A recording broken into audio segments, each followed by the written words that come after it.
Welcome to the day 26 of polity 60 seconds. आज का हमारा टॉपिक है linguistic reorganisation of the states. तो आज हम देखेंगे कि जो लिंग्विस्टिक रीऑर्गेनाइजेशन है स्टेट्स का वो कैसे हुआ था।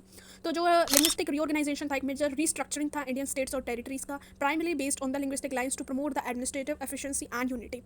तो जो इस एक्ट की वजह से जो स्टेट रीऑर्गेनाइजेशन एक्ट ऑफ 1956 आया था, इसकी वजह से हमारी total 14 states and 6 union territories form हुई थी बाय नवंबर 1 इन 1956। तो इसके कुछ बैकग्राउंड इवेंट्स थे, जैसे कि पोस्ट इंडिपेंडेंस डिमांड। पहले से ही there was a strong public demand for the reorganisation of the states based on the linguistic and the cultural identity.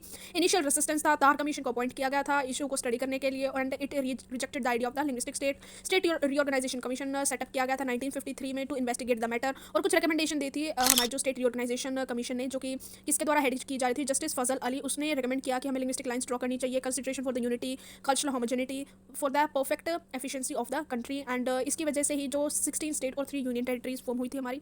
कुछ की प्रोविजन थे एक्ट के, जैसे कि लिंग्विस्टिक बेसिस पे ड्रॉ की जाएगी लाइन्स, एडमिनिस्ट्रेटिव एफिशिएंसी पे वर्क किया जाएगा, और जो 7th अमेंडमेंट था कॉन्स्टिट्यूशन के अकॉर्डिंग, उसके according states and union territories form की जाएंगी, जिसे रिस्ट्रक्चरिंग की जाएगी।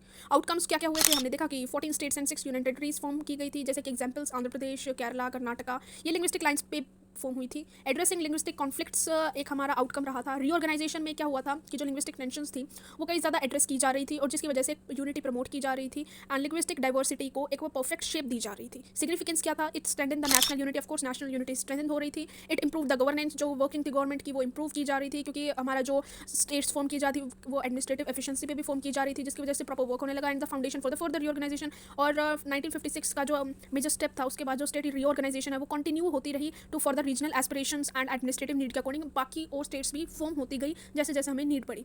तो आज हमने देखा कि जो हमारी लिंग्विस्टिक रीऑर्गेनाइजेशन थी स्टेट्स की, वो 1956 में कैसे फॉर्म हुई थी, कैसे क्या हमारे आउटकम्स रहे थे, क्या क्या रीजंस रहे थे। तो आज का आपका कॉल टू एक्शन है कि आपको अपनी स्टेट का नेम एंड उसकी लैंग्वेज प्राउडली मुझे कमेंट सेक्शन में टाइप करके बतानी है। And if you like the video please subscribe the channel for more such updates and series. Thank you very much.